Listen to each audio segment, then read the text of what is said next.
गैर बराबरी पर आधारित व्यवस्था जो लोगों को डराने, दबाने, सताने का काम करेगी, हम अपने भाइयों का हाथ नहीं छोड़ने वाले। एकजुट होके बिना किसी राजनीतिक स्वार्थ के इस लड़ाई को लड़ने का काम कर रहा है। और मैं आपको स्पष्ट करना चाहता हूं, सिर्फ मुसलमान भाइयों के साथ नहीं, अगर जैन भाइयों के साथ, सिख भाइयों के साथ, किसान भाइयों के साथ, देश की करोड़ों महिलाओं के साथ, नौजवानों के साथ, गरीबों के साथ, अभी डीटीसी बसों वाला प्रकरण चल रहा है, जिसके साथ भी जुल्म होगा, हम अपनी देश की तरक्की के साथ खड़े हैं, हर व्यक्ति के साथ खड़े हैं। हम आज इस मंच के माध्यम से मैं अपनी बात को स्पष्ट करता हूं कि अगर भारत क्योंकि बहुधर्मी देश है, अनेक अनेक धर्मों के लोग, अनेक अनेक जातियों के लोग लंबे समय से भारत में रह रहे हैं और इन सब जातियों के लोगों ने, धर्मों के लोगों ने, जब भारत गुलाम था, तमाम तरह से भारत के ऊपर जो हुकूमतें काबिज थी,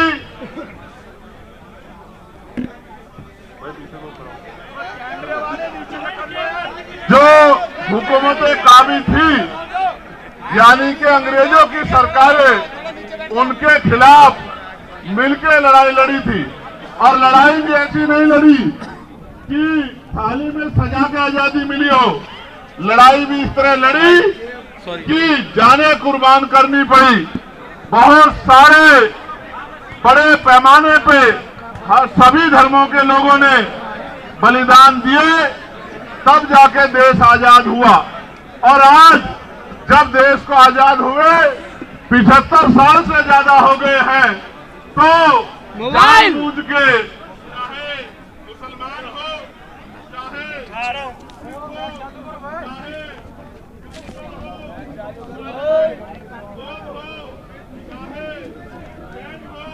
माइक चालू करो, अन्य धर्मों के खिलाफ भी तमाम तरह से उनको उकसाने, डराने, दबाने और उनको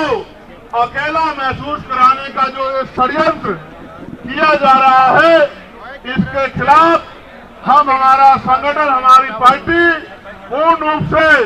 हर कमजोर के, हर गरीब के, ब्लैक शर्ट साथ खड़े हैं। और जब तक ये गैर बराबरी पर आधारित व्यवस्था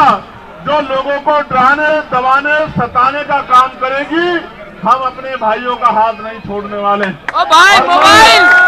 ये भी कहना चाहता हूं अपने भाइयों से भी, आज का कार्यक्रम जब वो रख रहे थे तो मैंने उनसे कहा कि जब आप कार्यक्रम करने जाएंगे तो आपके ऊपर झूठे मुकदमे लगा के जैसे आप सड़क पे आओगे आपको डराने का काम किया जाएगा। आप लोग देख रहे हैं माइक रिपोर्टिंग जी न्यूज़। जिन लोगों को अपना भाई बना के एकजुट होकर चलना चाहते हैं, उन भीम आर्मी आजाद समाज पार्टी के लोगों को अपने हाथों में उठानी चाहिए। क्योंकि जब आप वोट मांगने जाते हो तब तो आप सबसे वोट मांगते हो, बड़े बड़े वादे करते हो, और जब चुनाव निकल जाता है और गरीबों पे, कमजोरों पे जुल्म होता है, तो सारी पार्टियों की तरह आप भी इंतजार मत करो कि वो सड़क पे निकल के अपने आप लड़ाई लड़े। अगर आप सड़क पे निकलोगे तो उनके लिए आपको एजेंडा बना के अपना काम करना आसान हो जाएगा। मैं आपको विश्वास दिलाता हूं, आपको पता होगा जिस शख्स ने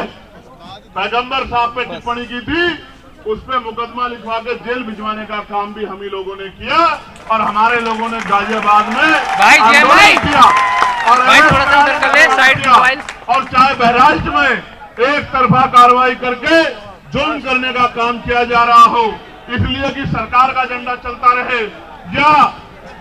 हिमाचल में तमाम तरह से जो है कमजोरों पे जुल्म ढाने का प्रयास किया जा रहा हो,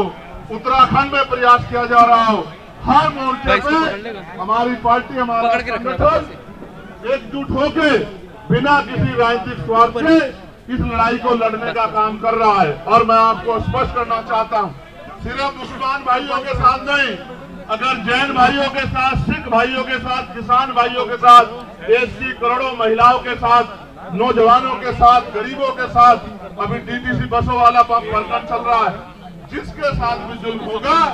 हम अपनी देश की तरक्की के साथ खड़े हैं, हर व्यक्ति के साथ खड़े हैं। हम उस लड़ाई को लड़ने का काम करेंगे और मैं आपको विश्वास दिलाता हूं, आगे किसी भी आंदोलन में आपको स्वतः आगे नहीं आना पड़ेगा। जब जब कोई जुल्म होगा हम लोग उस लड़ाई को लड़ने का काम करेंगे। और याद रखना, ये जो आरएसएस के लोग हर जाति धर्म के लोगों में घुस गए, भाई थोड़ा नीचे रखिए मोबाइल। इनके विचार को मानने वाले लोग हर जाति में है, हर धर्म में है। इनसे भी हमें सावधान रहना पड़ेगा, क्योंकि जब हम इनकी बातों में आते हैं तो फिर जो है इनके मोहरे जो है हमारे लोगों को परेशान करने का काम करते हैं, सरकार के एजेंट बनने का काम करते हैं। इन एजेंटों से भी हमें सावधान रहने की जरूरत है और मिलकर इस लड़ाई को, ना कोई एक जाति ना धर्म, पूरे देश की लड़ाई है या नहीं है बताओ? किसी पे भी जुल्म होता है तो पूरे देश को इकट्ठा खड़ा होना चाहिए, नहीं होना चाहिए? अगर किसी को सताया जाता है तो सबको उसकी आवाज उठाई जानी चाहिए। इस तरह से भारत के संविधान ने सभी धर्मों को बराबर का सम्मान और अपने धर्म को, अपने धर्म की पूजा अर्चना प्रार्थना करने का अधिकार सभी को दिया है। वहां जिस तरह से लंबे समय से अन्य अन्य धर्मों के लोगों को उकसाने का काम, और उकसाने का ही नहीं, उनको परेशान करने का काम एक राजनीतिक षड्यंत्र के जरिए किया जा रहा है, और उसके पीछे उनका मकसद राजनीतिक मकसद है। किस तरह से भविष्य में इस तरह की घटनाएं ना हो, इस पे अपनी बात को रखना। तो मैं यहां उपस्थित हर एक साथी का धन्यवाद करता हूं और साथ साथ आपको ये बताना भी चाहता हूं कि हमारी पार्टी, हमारा संगठन पहले दिन से किसी भी धर्म के खिलाफ अगर अमर्यादित टिप्पणी की जाती है, भाई जब तक तुम लोग नहीं बैठो वरना मंच से उतार दो। नेशनल दस्तक की आपसे गुजारिश है कि अगर इसको बचाना चाहते हैं तो नेशनल दस्तक को सब्सक्राइब करने के लिए रेड कलर के सब्सक्राइब बटन को दबाएं,